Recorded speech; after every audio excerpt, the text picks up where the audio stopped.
That's all good.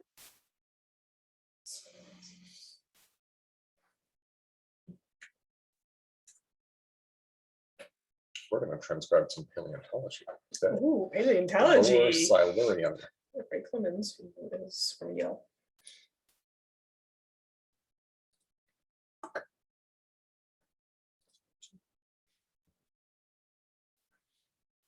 Good morning, Ray. So sorry, I thought I was going to lurk in the background. Good morning, how are you? Gotcha. You can do that.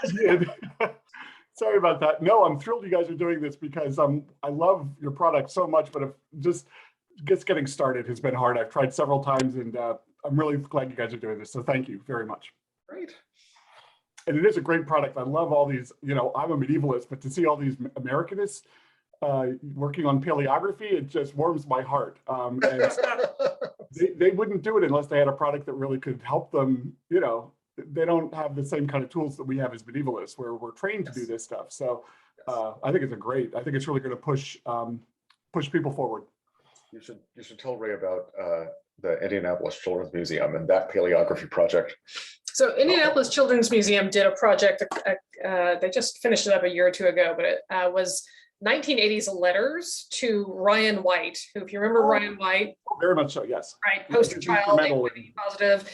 So they own the collection of all of the letters to him. So all these cards and 80s, and they did a whole 80s themed thing, and then they put their letters up and they sent them up so you could look at them by year or by sender location, so you could go work on, you know, all the letters from Texas or something, right? Like a little mini GIS kind of a thing. Yeah, I mean, it was just an easy way to find things that maybe you had a connection to. I see. I thought it would help you because different areas of the country have very different feelings about AIDS. Most of these were just supportive letters. Oh, good. I'm sorry.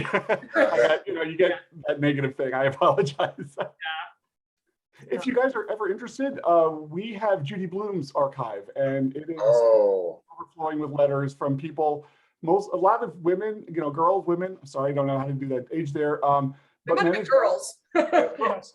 And it's absolutely fascinating the role that she played in, you know, through her fiction and getting girls and young women to, you know, to really have a better understanding of themselves and their bodies. And it's just a project that would very much benefit from your kind of expertise, where, you know, if we got a national thing going, I think so many people would love to do it. And honestly, this is an underutilized archive. You know, we bought it, I think, right before COVID, maybe 2 years before COVID. And so most people don't know about it. But the thing that Indianapolis is doing is lovely. I'll look that up and send them kudos if I can find it. Yeah, you can find the link. Is that like a public library? It's a children's museum, which is it's like the biggest children's museum in the country. And they have I guess, Indiana University, IUPUI, whatever that stands for, is the one who actually holds the archives for them. But interesting, really interesting. So you guys are enjoying this? Has this been fun? Oh, of course, that's why we're doing it. Yes. No, I mean, you get so deep in the work, sometimes it must be frustrating, but yeah, from my end, it looks like it would be a lot of fun. Yeah, we do have fun. The thing that's the most fun is talking to people like this, right? I mean, because we're obviously off in the code fixing bugs and stuff, but being able to dive in and find out what people have discovered is really cool. Well, and the fact that our projects range from 1980s, you know, letters to a kid to medieval manuscripts, we kind of like that too. We're generalists. I love it, but I really, as a medievalist, I'm most impressed by the public aspect and the present. You know, people looking at you know, their grandmother's materials and cookbooks, and you know, if we're going to get people interested in the Middle Ages, they've got to be interested in their own past first. So, you know, now that we're not teaching cursive in the schools, we have to teach, you know, American paleography. I don't know what else to call it. Palmer. It was right. Yes. That is a fascinating statement, but I think it's so true. 20th century paleography. Yeah, absolutely. Yeah, the University of Illinois had an American paleography class, and the first assignment was to learn how to sign their names in cursive, which nobody in the room knew how to do. Wow. I know, but these are kids that just aren't taught cursive anymore. So they print their name, they print everything, really slow, neatly. And so to read letters that their grandmother wrote, even now, they can't do it without these sorts of things. So we've really cut off our kids from previous generations, and things like what you guys are doing, I think, show people how important it is. That we really shouldn't be doing that. It's an apartheid of sorts, because the rich kids learn how to do it because their parents hire tutors and they know they need to know this stuff. But kids in public schools aren't getting it. Right. Yeah. Our teenager managed to teach herself cursive. Yeah, which is great. She lives in a family where cursive is obviously important. So yeah, that's true. Her parents probably got on her on. What? You can't read this. Yeah. The 11-year-old. So are you guys academics or computer scientists or both? So we both have computer science degrees, and then we also have second majors in humanities field. So I did a second major in the study of women and gender. What period? 101. And then I did linguistics. Okay, great. So I love that. And I think the people that are happy are people that can blend both. My father-in-law was a Nobel physicist, but he loved Shakespeare and Chaucer, and went to he'd go to these free classes at the U of C because he taught there. And it was funny because they didn't think what I did for a living was work, and it's not. But they love the fact that people did that so that they could enjoy it. And I love projects like yours where we need people with your kind of skills, but also with your appreciation for what they can do. And so digital humanities is coming very late to Yale, but I think it's coming finally. And so that's why I've been talking about your products with people. I'd really love us to get an institutional-wide subscription, if because we have the money. It's not a money thing. It's getting people motivated. So stay tuned. I hope we're successful. But yeah, people at Yale think digital humanities is humanities done on a computer. They really don't understand that these tools are very, very different than the sort of tools they're used to working with, and can answer questions that actually they do have about materials they just didn't think could be answered. Anyway, I'm sorry, I'm talking your ears off, but this is great. Everybody else, welcome. We're glad you're here. Ray joined early, and we started chatting. And this is a very informal webinar, so you're also welcome to unmute and chat and ask questions and stuff. That got us over the awkward waiting for people to join which was phase. great. Yeah. Hi, Beverly. I'm joining from Auburn University Special Collections and Archives. Oh, great. I've moved from University of Nebraska Lincoln recently, so we don't have a subscription here, but we did at Nebraska, I believe. Yeah, Nebraska actually ran an open source version of it because I had such a deep IT bench that they. Yeah, they talk about a deep digital humanities set of resources. Nebraska Lincoln is just amazing. Yeah. And then thanks for joining, Renee. I met you at Merak, right? Yes, thank you so much for looping me in on this. I'm really excited. We have a lot of really cool stuff. I'm at SUNY Maritime College in Broadsneck, New York, and I think we have great materials, but it's a very niche thing, and I hope this crowdsourcing project will get people to come into our building and into the fort and into our archives. So I'm really excited for this. Thank you for having me around. Yeah, thanks for coming. Thomas, Kelsey, Carolyn, thanks for joining. You don't have to introduce yourself. We are going to give a presentation, but welcome anyway. Yes. Okay. So I'm going to share my screen. Let's go. Stuff. Okay. So welcome to all of you. So I'm Sara Brumfield. And I'm Ben. And we're with FromThePage. It's our software and our business. We wanted to tell you what we've learned over more than a decade of running crowdsourcing projects. Next slide. So at the end, we'll send out a resource list with everything that we mentioned in today's webinar, so you don't have to be scribbling things down really quickly. And we'll also send out a recording of this that you're welcome to share with colleagues, or just have if you have to drop off earlier or anything like that. So we're going to go over what's FromThePage, which is our software, but also what's effective crowdsourcing. That applies to any sort of project you run on any platform. And for us, that means thinking about volunteers, selecting material, developing transcription conventions, kicking off your project, keeping your volunteers engaged, and then that'll take about half an hour, and then we'll kind of segue into a discussion and a demo of how FromThePage works, especially kind of the project owner side as well as the transcriber side. So as Sarah said, we run a platform for crowdsourcing manuscript transcription, OCR correction, called FromThePage. There are a number of different kinds of crowdsourcing tasks. We really focus on the crowdsourcing around archival documents and special collections, and specifically textual records. But this presentation is going to go over a lot of kind of the soft skills and the lessons that we've learned that we think apply to other kinds of crowdsourcing tasks, whether that's photo identification or geo-rectifying maps or things like that. Hopefully it'll be generally applicable. So in brief, our platform lets people see an image of a page and provides them a place to transcribe the text from that page. And we try to keep the technology as simple as possible because transcribing text is hard enough. So we've seen a lot of successful projects over the years. Here's a handful of our project partners. And so today, as Sarah mentioned, we're going to talk about effective crowdsourcing. So effective crowdsourcing for me is a collaboration between an institution and the public. And the goals are deep public engagement with special collections and archives and improved metadata. So when I say deep engagement, I should probably define that. So a lot of organizations have social media presence, Instagram accounts, Facebook pages, things like that, that let them share their material more broadly with the public.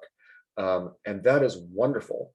One of the challenges is that often the only way the public can engage with material is by clicking a like button, maybe leaving a comment.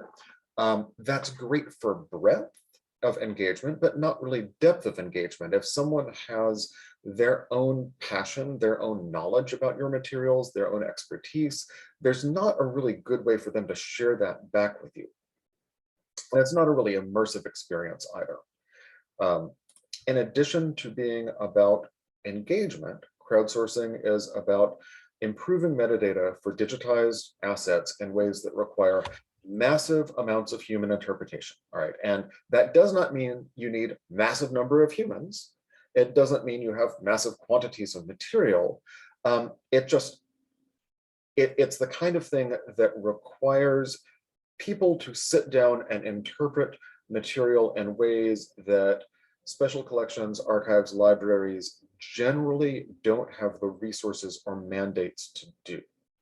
So this example we have on the screen is from the Chicago Botanic Library, and they got a small grant to transcribe a handful of orchidologist notebooks. And if you look, there's not a lot of text to transcribe here, but what's here is, let's see, the orchidologist spoke German, so their notebooks were in German.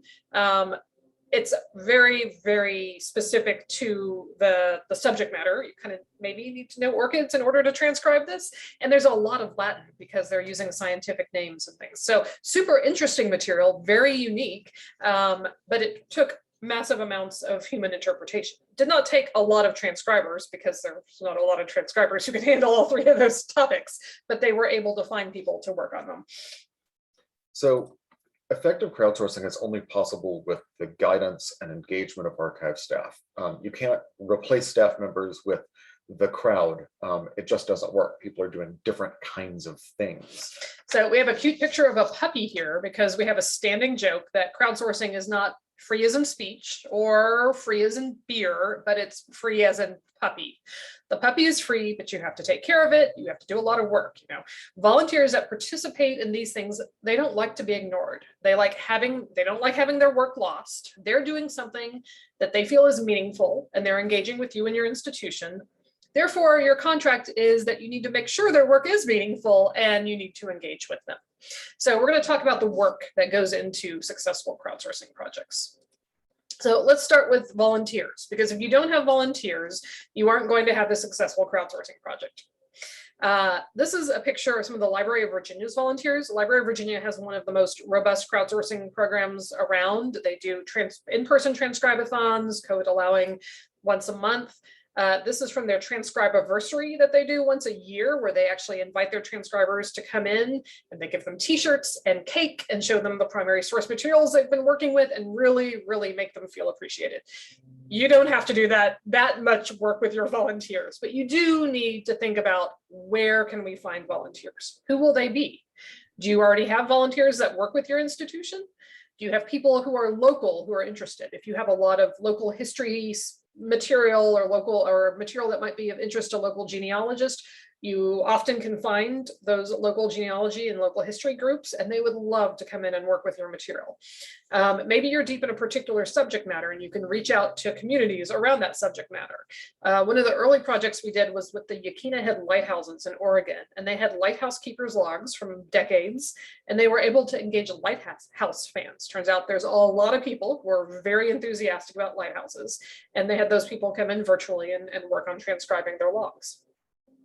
When you think about volunteers, you can also think about what material has been most popular with your patrons and think about why it's popular, because that will help you figure out what your early projects especially should be, because you want something that will attract a lot of volunteers, so that you can then hopefully train them and they become really good at what they're doing, and then you can take them to your next project because you already have part of this relationship and this collaboration, this expertise. You should also realize that this work is uncomfortable for people because it's new. It's new software. It's reading handwriting is hard. It's intimidating, right? So if you keep that front of mind, then you can think about how to make it easier for your volunteers and put you in a good mindset for working with them. So when you run a project on From the Page, we send out a monthly newsletter that features new projects to transcribers. We're happy to include yours, but we don't have to. So that's sort of the other avenue you can use for volunteers. We have a growing group of transcribers on From the Page, and those people can come and they already know the software and they've worked on these projects and they love it. So that's kind of another source. And one of the things that we see is that volunteers get really into this type of work because it's fun and because it's engaging. So the image on the screen represents the most active transcribers on 3 different projects. So by active, people who did at least 10 pages. And the projects are from the Indiana Archives, the Library of Virginia, and the California State Library. What you see here is that while most of their transcribers were independent, there were overlaps. So there were people who went from project to project. We have one volunteer who about once a month will scroll through our list of projects looking for something that she hasn't worked on before, and she'll hop in and she'll try something new. If she likes it, she'll stick around. If she doesn't particularly care for this material, then she'll go and try something else. And one of the things that I should mention here is that these projects, the Virginia, Indiana, and California projects, they're all dealing with World War I material, right? So you had people who moved from one, they're interested in World War I, and they get working on one project and they jump to another project at a different institution, but about the same subject matter. So when I actually was chatting with Renee at Merrick, because she's at a maritime college, people actually love the maritime stuff. We found that the Nantucket Historical Society started with some whaling logs, and then one of their volunteers on their project went to the East Hampton Public Library, which was their local public library, and they knew their collections, and told the librarians there, hey, you should really do some of these projects because I want to do your material too. And you have whaling logs, yes. Right? And so we see this kind of this interaction between the South Australian Maritime Museum volunteers, the Nantucket Historical Society volunteers, the East Hampton volunteers, who are all dealing with nautical material. And you see the same thing with people who are into the Civil War or into natural history or World War I or women's history, right? Abolition, all kinds of things. You get people sticking with the same subject matter, but going from one project to another. So let's talk about selecting material. So how do you figure out what material is appropriate for a crowdsourcing project? So success comes in many forms. Volunteers are motivated by a number of different things. Not every volunteer is motivated by the same thing. The thing that we look for is material that can tell good stories, by which we mean if you get started reading it, you really want to turn the page and find out what happens next.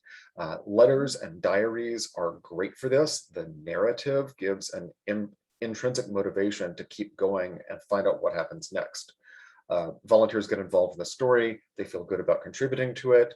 I once got a kind of panicked email from a volunteer because it was obvious that the diary she was transcribing, one member of the household was sick, and the volunteer emailed me saying, "What's going to happen to Josie? Is she going to make it?" And I unfortunately had to tell her that she was going to die. But it was, but people want to know, right? But not everything that is immersive necessarily has to be a narrative text. So we've seen immersive experiences from some of these World War I service cards, for example, where you have an index card for every service member from a particular county in Alabama. And the people transcribing those get a snapshot of this one county at this moment in time and what was going on there. If they were from that county, as in some cases these volunteers were, you know, they recognize people's names or surnames or places. That's really immersive, even though it's not a narrative at all. It can also be successful with material that has a lot of local history or genealogical history. Indianapolis Public Library ran a project transcribing records from Indianapolis public schools in the 1880s. And these, I have to say, they are boring. They're a list of students' names with the list of their parents' names. Sometimes if the student is enrolling, it talks about where they came from. If they're de-enrolling, it talks about where they're going to. They are just dirt dry, but they are a genealogical gold mine. And you have genealogists who have benefited from other people who have indexed records that let them get across these kind of brick walls. And they understand how important this is. And so they want to contribute back by indexing this. So we find that if you can give your volunteers a sense of accomplishment, that's very motivating. I think many of us are motivated by checking things off a list. So the World War I service card example Ben gave earlier was very successful. And I think part of it was that you had a single card, and the Alabama Department of Archives and History was only collecting about 5 fields from the card. So a transcriber could get a lot done. Some of the cards were even typewritten, so even easier. We all like getting stuff done, and that feeling of accomplishment kept them coming back. So that project was probably one of our most successful projects ever. They did 111,000 World War I service cards in 2.5 months. And it's because their material hit so many of these points, and they had so many great relationships with their local genealogy and history organizations. So once you've identified the material, the next thing to do is define the task. So for transcription projects, that means giving people instructions on how to transcribe, right? So the minute anyone encounters a word that's unclear or a non-standard spelling or an abbreviation, they're going to have questions. So we encourage projects to develop transcription conventions to tell volunteers what to do when they hit those kinds of things. We present it on the transcription screen itself, so it's right underneath the field volunteers are typing into. So they can see it if they run into problems. This is a great example from the Wisconsin Historical Society from one of their projects.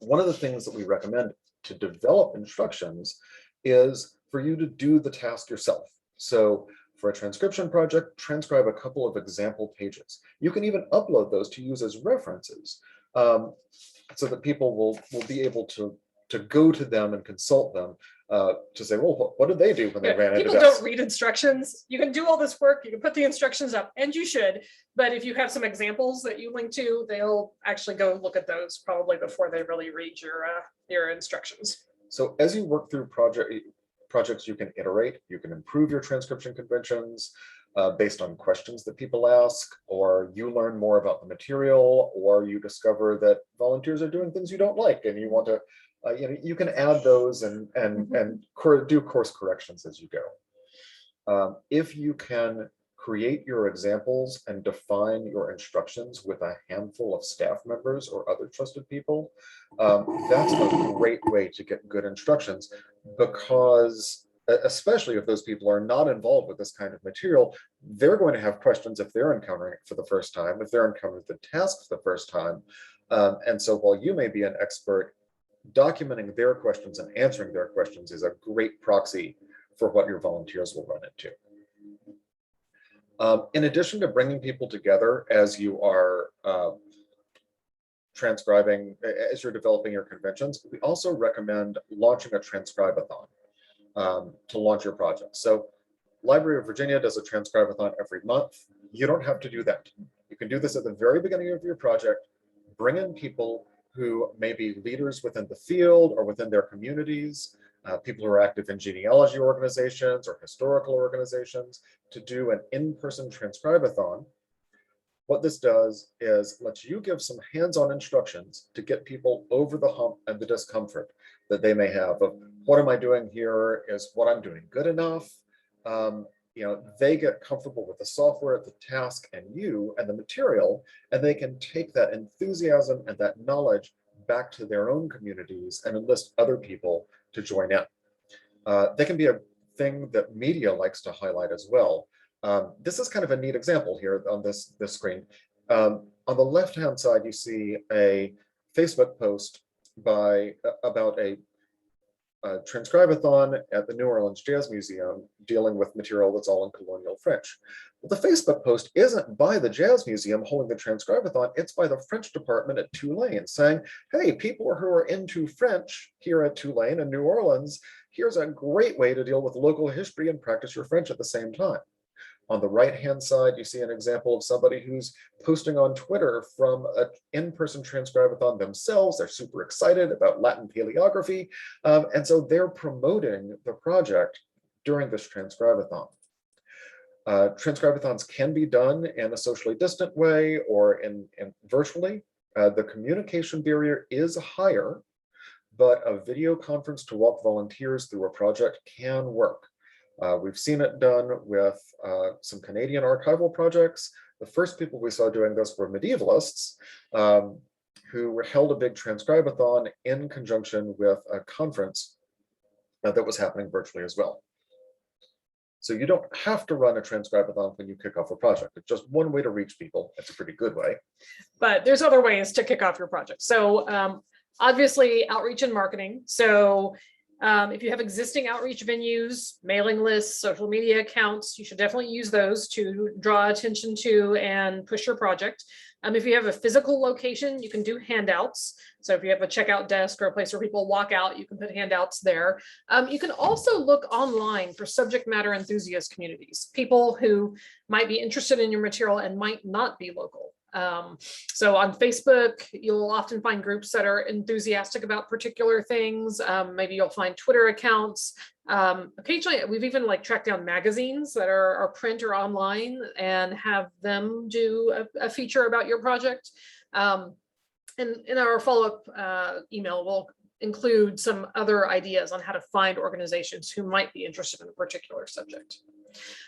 We've also seen local news channels, both print and television, pick up these projects because they're interesting, they're visual, you have cool documents, you have people they can come in and take pictures of, and they're feel-good stories. They're a way for the local community and retirees to contribute to your mission of preserving memories. So this is actually coverage by a local Seattle TV station of a project by the Seattle Municipal Archives. And I think it's just a great picture of Jeannie Fisher, who's the archivist there, and you have all of her, books and archives in the back. And,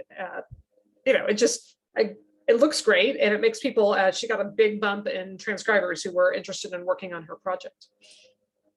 When the North Carolina State Archives launched their Colonial Court Records project, they had coverage in 2 large newspapers. And if you notice the dates on this, one is December 24th and the other one is December 29th. This is really slow news time for the newspapers, so they were happy to have interesting things to talk about. It also was a great time to kind of be finding volunteers, because there's a lot of people who aren't at work, who are, maybe looking for something to do instead of hanging out with family 100% of the time. Or something to do with family. Or something to do with family. We actually have had a lot of fun doing transcription of some early modern recipe books with the whole family, but then we're kind of weird. But and what's kind of fun about this is this colonial court records, they're really hard to transcribe. They are not easy to see, and they finished about a month ago. We're in the last month. Really? So it was a big, a lot of material, and it took them about a year, but or actually no, 9 months to get through it all. So it's kind of fun. That's great news. I didn't know that. Wow. Yeah. you don't read their newsletter. Okay. So let's talk about keeping your volunteers engaged. So once you kick off a project and you're starting to get volunteers working on it, you need to figure out how to keep them engaged. So it's not unusual for a volunteer to drop by, transcribe a page, and you may never see them again. We have a couple of suggestions for keeping those volunteers engaged. So the more you can keep, the more you'll accomplish. So the first thing we recommend is that you welcome new users. So we send out a note to project owners every night that tells them what's gone on in their project in the previous day. So you'll get something like the screenshot at the bottom. And we include the name of anyone who joined or first started working on your collection. So you can go to your collaborator tab and you can also see it there. You can pull their email addresses and you can send them a stock email that tells them what the project is, what the purpose is. Volunteers really like projects with purpose, and what the transcribed material is going to be used for. If you have any training materials, maybe, so we're just talking to Meredith at the Alabama Department of Archives and History, and she puts together guides whenever she does a big project. You can send that out. Sometimes people do videos, you can send that out. And you can also include a link to your transcription conventions. And really part of what this is giving them a way to contact you. We want them to be able to ask questions or to share something cool that they've found, or to see if they can bring 20 people to come help you transcribe something, and all of those things. You want them to be able to find you. So make it easy. Part of why you want that connection is we have lots of ways to collaborate within From the Page, and here's one of them. So you'll see on the right-hand side, that's an example from one of the nightly emails that I get of all the comments that have been left by someone that day, right? And you can see somebody saying, basically, I can't make out what this is, and the word in the entry of the 24th, right? I can't see what that is, right? But a lot of what this person is saying is, here is what I found about this person. Here's what Fowler's mix is. Here's who Charlotte Koch is. And that's really neat, right? People can leave messages in our system on the screen, right? They're transcribing a page, they have a question, they have a comment, they can leave a page there. If you look down the lower left, there's a great example here of one of these changes between a volunteer and a staff member. You've got, and this is working on the Lighthouse Keepers logs again, right? So you've got a volunteer, Olivia, who says there's a lot of activity around a hack. They're cleaning it, they're painting it, they're varnishing it. What is this term, right? She's encountered this unfamiliar term. She doesn't know what it is. She left that question there on that page in the context of being able to see the actual transcript and the image. There's a response that came in the next day, right? Her leaving that comment meant that that night, the people running the project got that email. They respond the next day and they said, we don't know, which is actually a best practice because she knows that they answered. She knows that they heard, right? Because she gets an email saying, hey, somebody responded to your comment. Then they came back the following day saying, hey, we looked this up and it turns out there's a hack boat. It's a general purpose boat. That's, it's something that you totally need on a lighthouse, right? That makes perfect sense. So we give you a space on every collection to include your contact information. It's actually a footer field. So this is an example from the LA County Library, their American Indian Resource Center Letters Project. And I think it's great because they've pulled in images and they have all these ways to contact them, right? So you can find them on Facebook or on Twitter or on Instagram, or that questions field is actually a mail to form. So they're like, however you want to find us, here's how you can find us. And I think that's a great way to give people, not everybody's going to leave a comment on a page. People don't like looking stupid in public, and that's some of what you have to do if you're going to ask questions about what you're working on. So this gives people yet another way to find you. The final suggestion we have for keeping your volunteers engaged is sending a newsletter. So I joke that Ben doesn't read the North Carolina State Archives newsletter, but they send about once a month a newsletter, and it kind of includes what's going on the project, what new things are coming up. What that one said was, we've got 2 pages left on this big, court records thing. Can people please get them done, right? It didn't phrase it quite like that. But my attitude is, these newsletters don't have to be complicated. I mean, it could be as much as a bunch of people on BCC from your personal email. Something is better than nothing. We give you people who have opted in the collaborators tab for every project. And I'll send out a blog post, which has examples from a lot of different crowdsourcing projects from well beyond our software, of what people put in, like milestones that volunteers have hit, or interesting stories from the material. What you want is a really positive, enthusiastic vibe, because people like to be part of successful, interesting projects. So that's pretty much the formal part of our presentation.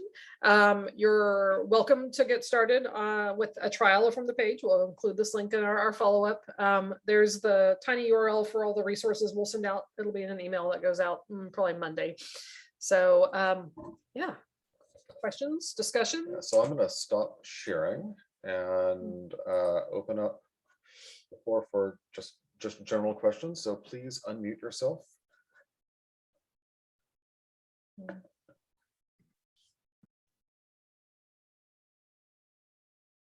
Hi, Beverly. You have a question or comment or idea? I'm just excited about getting this started, and I'm a little hesitant just because I know how much time it's going to take care of volunteers. And so I want to make sure everything is as ready as possible before we jump in. But right now I'm setting up long-term plans and hopefully funding opportunities. So I will need to get in touch with you about how much this costs so I can put it in my proposal. Yeah, we can definitely give you a link to the pricing page too. So this is kind of a common question. How much time does this take, right? And, the answer is like everything, it depends. But what I try to tell people is, you get this overnight email, and if you look at it each day and you kind of process it, should be less than half an hour, and really maybe 10 minutes. And some days you won't have any new transcribers or any comments, and it'll be nothing, right? And that's one chunk of ongoing work. But hopefully it doesn't take a lot of time. And if you have, I've not heard of anyone doing this, but I'd be very curious about like hiring a marketing student or something, because that's a lot. I mean, social media and community building is a pretty good skill set for many people to have. So if you're comfortable with that, that might be a way to kind of offload that to someone else. Then the other piece of it is, if you send a newsletter, that's going to take you a while to put together on a monthly basis, a quarterly basis, however often you decide to do it. But we have seen projects that just kind of throw material up there and don't really worry about it, and like hope people stumble across it, and it takes longer to get transcribed at that point, right? We really don't recommend that. We like you to be more interactive with your volunteers, but if you miss a couple days, or there's a lot of sort of pieces there that you can kind of slide based on how much attention you're willing to get. What Harvard discovered, so they launched a ton of stuff at the beginning of COVID, and they didn't really have dedicated staff resources to help manage the projects, but they're like, we're just going to do this, right? So big colonial North America project that COVID really just sped up their whole timeline on doing anything. And then after about a year, they're like, okay, now we know what we need, and we know the value of this, and we have all these metrics, and we can go put a case together that helps us find more funding or makes us think about our next project. I don't know that I would necessarily start with as much stuff as Harvard did, because like a small project might give you more insights and let you make those cases, but kind of that's up to you and what you have capable of doing. So getting stuff imported, we'll talk through that when we go to the demo. It does not take that much time, and getting it set up, it doesn't take as much time as you think. Question? Oh, sorry if I interrupted someone. Yep, go ahead. Has there been examples of like a class using this resource? Because this is a project that is in one of our graduate classes. They have to transcribe, and they usually use things that we have on our digital website, but I don't know how they're being taught to transcribe. know what that includes. And so I'm curious if this has been used as an example for a class exercise. Well, so convenient that you asked that, because we just published a blog post and a newsletter that was Transcription for Pedagogy, and it tells a story, which I think I probably maybe told you at Merrick, I don't remember, but I know I've told it to a lot of people lately, about a classics professor at UT. Ben's going to put a link in there, and kind of, he's got this almost gamified process of what the steps you go through. And that's an undergraduate course. I actually think it's aimed at freshmen. It's like a research methods sort of class, yeah, it's a isn't it? signature course. I don't know what that means, so I don't know. But he actually sends people into the archives to learn how to use a finding aid, and then they send them a selfie with a picture of the document they found, and they put it back. And then he has them transcribe like 1 page of material or half a page of material. The handwriting thing is a big barrier for undergrads these days. Yeah. So that's its own task. And then he unlocks material that's already been transcribed and has them use those primary sources to write a paper, which is just a great structure. No, that's really fantastic. Thank you. That's really similar to what this professor does too. And that kind of leads to my second question. It seems like that project is based on the researcher pricing. So would that be considered like one project where he has all of his documents in one project that students transcribe? So think of it at a like collection level sort of thing. And if you have only one collection, you probably can use the individual researcher. The key thing is that your collections, the configuration has to be the same for the entire collection. So you can't do like spreadsheets and text, because that's totally different configurations. Yeah, the instructions, but you could do something in which, if you had, one large consistent thing that you wanted transcribed in plain text, you could have, different subsets of that for different classes, and that would still be one project, right? And it would all import and export the same way, because you want to keep that data together as well.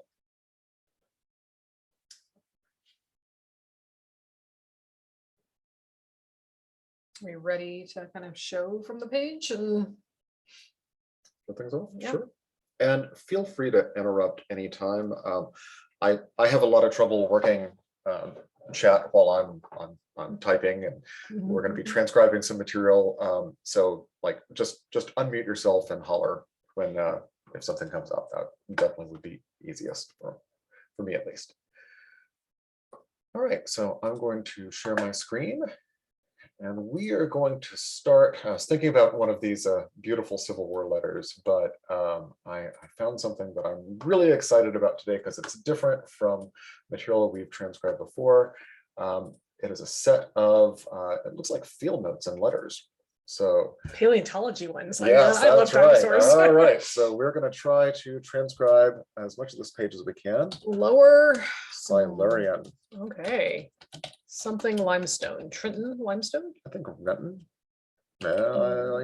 Trenton. Okay, so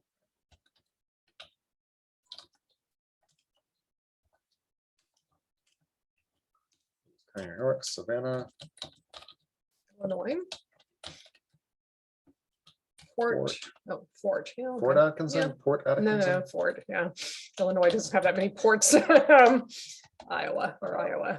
It says, is that, can we zoom in on the Yeah, date bit? Owen. Mm-hmm. I think Owen. Yeah. And then And or maybe that's an and. I have no idea what that is. Yeah. I have none at all. I was going to say that was going to be a 6, but I do not know what that is. I assumed it was a year, but Let's check the transcription conventions when something eligible. You can't make out a word at all. Type eligible and square root braces.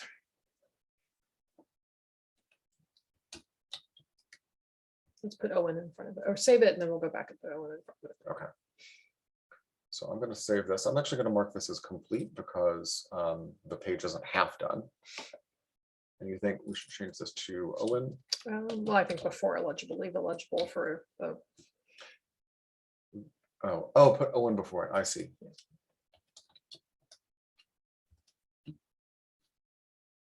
And we are pretty sure that's Owen.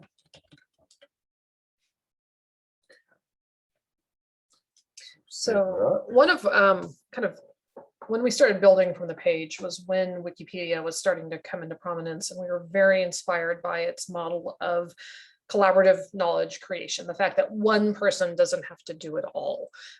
So we've built in a lot of features. So the questions and comments that we talked about earlier, which Ben's going to add a note here. So other people working on this project can see it, and we'll show you where they can see it, and they could come in and look at it, see what they think. But then we also have this versions tab. And what it does is it shows you the page as it is edited. So you can see it came in from Wisconsin, it was blank. And then Ben added this transcription, and then Ben came in and added another word. If we had deletions, you would see them in red with a strikeout. If there were changes. Which is actually really useful for classroom use cases too, because some, I think an earlier version of the classroom we were talking about, they had someone transcribe and then they paired them up to do reviews. So that I transcribed a page and then Ben came behind me and reviewed it and corrected it. And then you could come into the screen and kind of see what each student contributed, right? If it's a perfect transcript at the end, that's great. But, was it the first person who did it right or the second?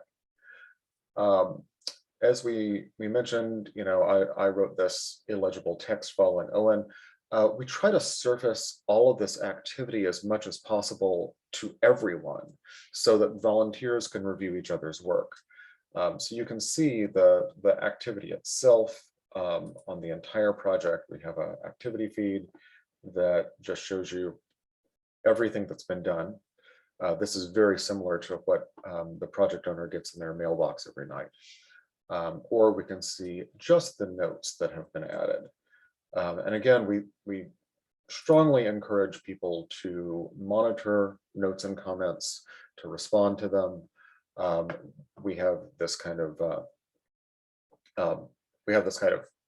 dashboard which you can go and click directly on notes to see, well, what's going on here, right? This person said there's a fold of this page, and yes. That's the spine has made things illegible for this person. I probably could figure some of these things out, but we're not. Got a lot of question marks in there. Yeah.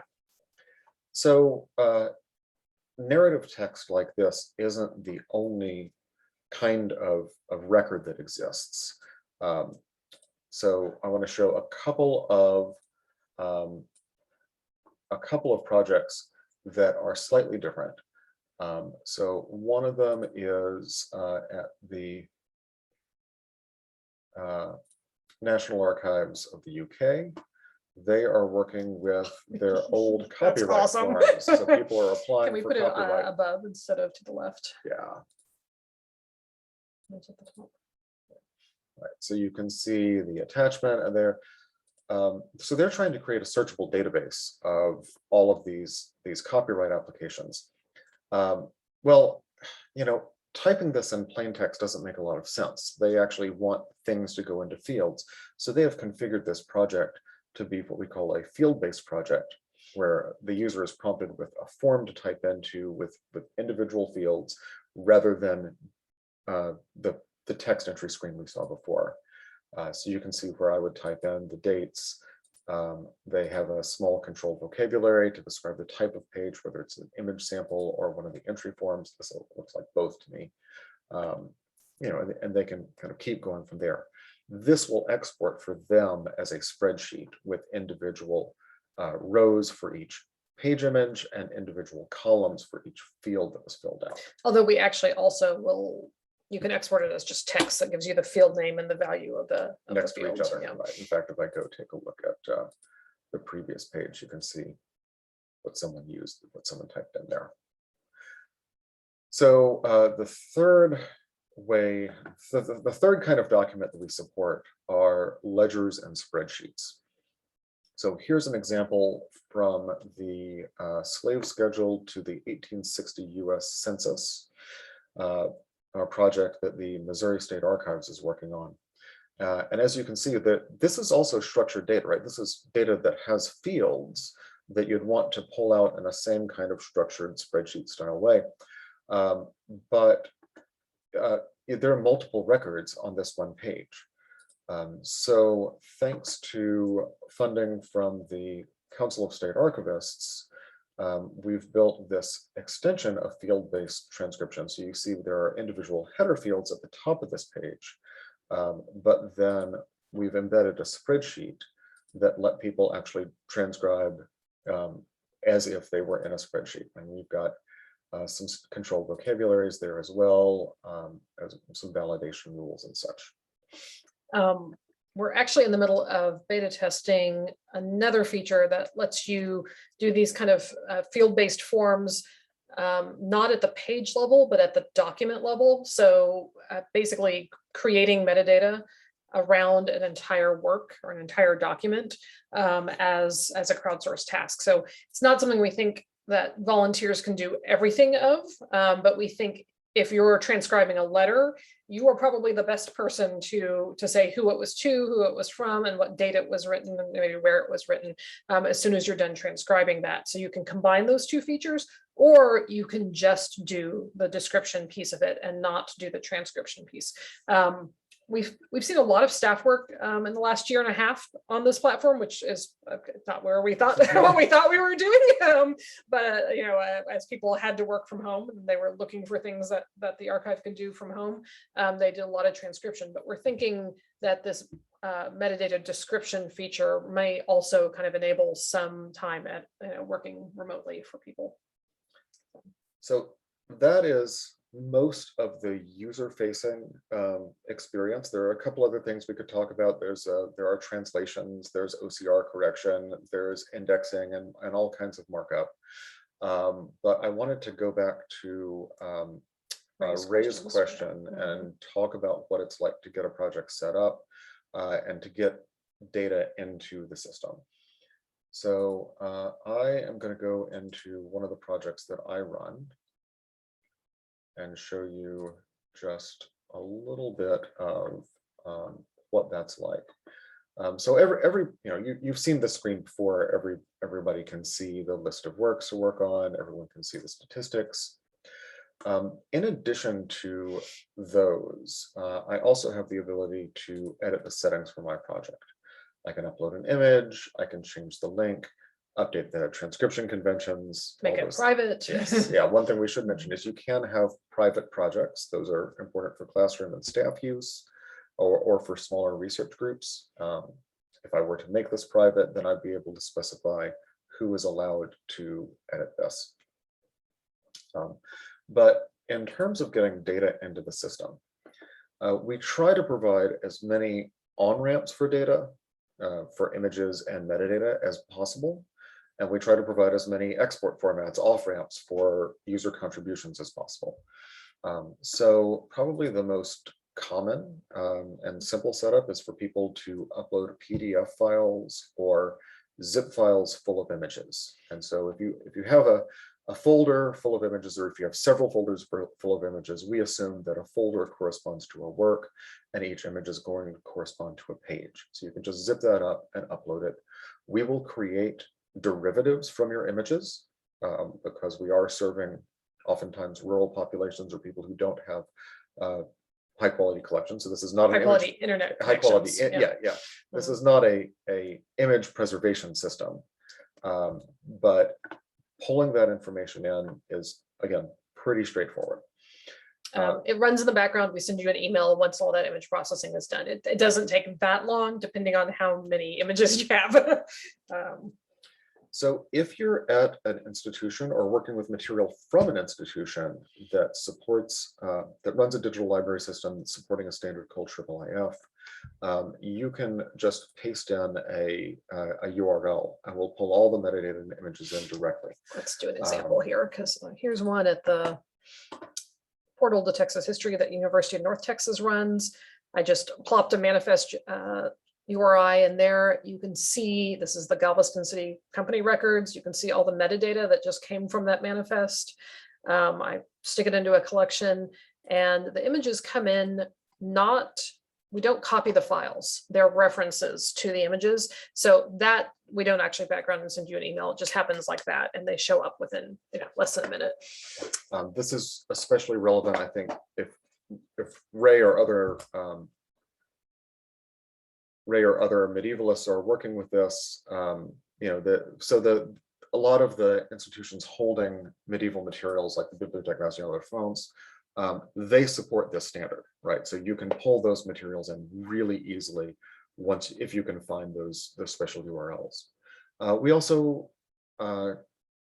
work with a couple of different content management systems. So Content DM and the Internet Archive, we integrate directly with, so you can paste in a Content DM URL and we'll pull all the images and metadata there. The cool thing about that is with Content DM, we can push it back as well.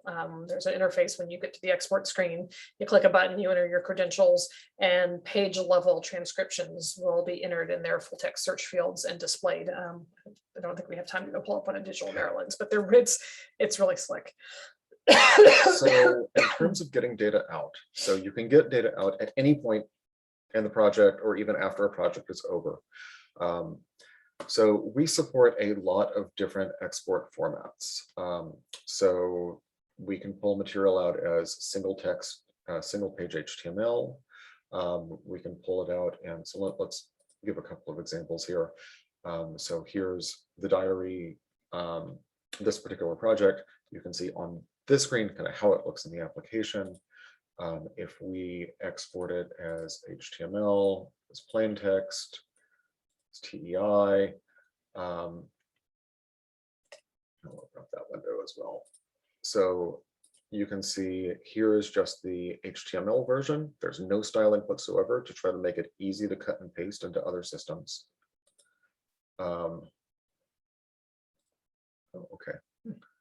Looks in. One of the challenges with integrations is sometimes the other side is tough. But if you work with digital scholarly editing, TEI XML is kind of the standard there. So we produce fully formed P5 compliant TEI with headers and all tags kind of appropriately translated from our system to the TEI itself.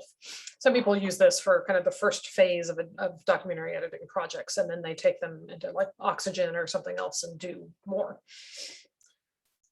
And then in addition, we have some other additional things that are user-facing and some that are project owner-facing. Project owner-facing. So you can get a PDF that has just the text, or you can get a facing edition PDF in which the transcript is on one page and the page image is on the facing page. All of those other formats we talked about before. You can pull out Microsoft Word documents.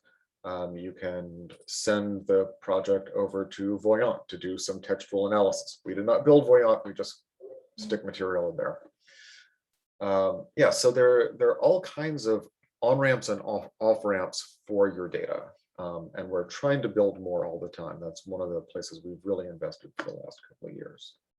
Let me ask if there are any other questions, because we only have about 5 minutes left and I don't want to spend my whole time talking. If there's anything, yes, Ray. Sorry, I didn't mean to jump in, but the problem I'm having is very basic. If you could just upload a single, perhaps a medieval page where there isn't a whole lot of formatting, and just show how then one is able to set up the parallel column with the place where you transcribe. And is there any way to interface a grid over the page so that we have a lot of manuscripts that have like text with commentary and interlinear commentary? Is there any way to put a grid on that would help students to identify which lines we're looking at? Okay, so I don't know if we can get a medieval page up in the time we have left, because I have to go find one and things like that. Sorry, but any page I think would be fine if you just could show me that very basic step from upload to what the student would then see. Right.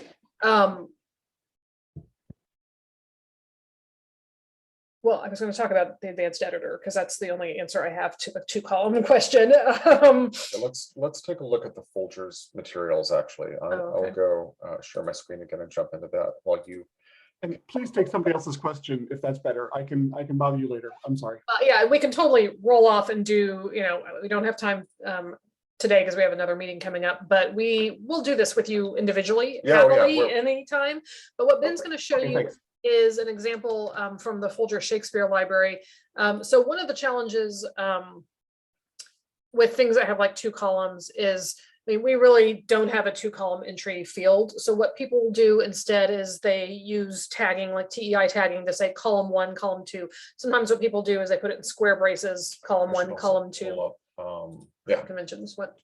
Yeah, keep going. Okay, I was thinking about one of Laura's examples, right?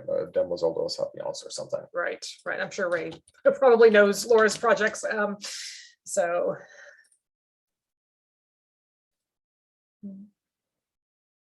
All right, so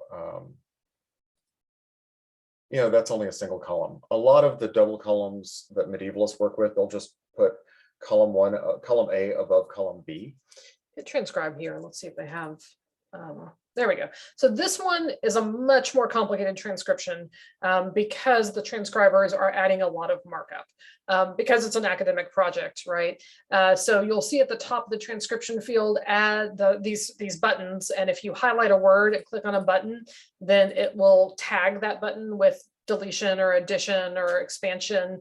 Expansion's interesting because maybe that's a you can type in what it's an abbreviation for. This is actually that's exactly what I'm trying to do. So thank you. We don't overlay any sort of grid. You can do, you do get line numbers in the transcription. Those tags are generated by your TEI interface, or how do we get those tags? Settings. Go to the settings screen. Yeah, so you see the Folger has different tags that are available. The Jeremiah Graves Diaries has a different set of tags. I use a date for those, but there is a standard set that we provide. Let's get up to here. If I go to settings, and there we go. So I can configure, so of these supported tags, I can configure which ones have buttons presented to users. This is about half of the supported tags. There's also some that are a lot more obscure, like form work, for example, or catchword. Yeah, perfect for me. So thank you. Right. We don't show them as buttons, but you can tab complete them if you type them into the transcription. Okay. The other cool thing about this is in the transcription, you can choose whether it shows up as a TEI style tag or an HTML style tag. And then when we export, we do the right thing. So no matter what it shows up in the transcription, if you're exporting HTML, it will be an HTML style tag. If you're exporting TEI, it will be a TEI style tag. Thank you. We are 2 minutes. We can take 2 one more minutes. question. All right, yes. How long is the free trial? The biggest limitation on the free trial is 200 pages. If I think we say it's a 2-month thing, if you need more time, we don't care, just ask for it. I don't think we actually turn off any of the functionality at the 2-month mark. But we do want you to figure out what questions you need to ask and what can work for you or not. So yeah, we're very flexible. So as Sara said, we'd love to continue the conversation. So she'll send out a link with an email with links to the recording and everything. But if y'all would like to do the equivalent of stay on, of course we have to run, but we are always happy to jump on a call like this at any time. We can send you a link for scheduling a meeting with us. Yeah, brainstorming, project ideas, looking at different material and saying, what might you do with this? If you have, colleagues who you think you'd like to do something like that with, we're happy to do that as well. Thank you so much. This was really wonderful. Thank you. Thanks, everybody. Thank you all for coming. Thanks so much. This was a great crowd. Yeah, this was a really good crowd. Really Fantastic. Thank you all so much.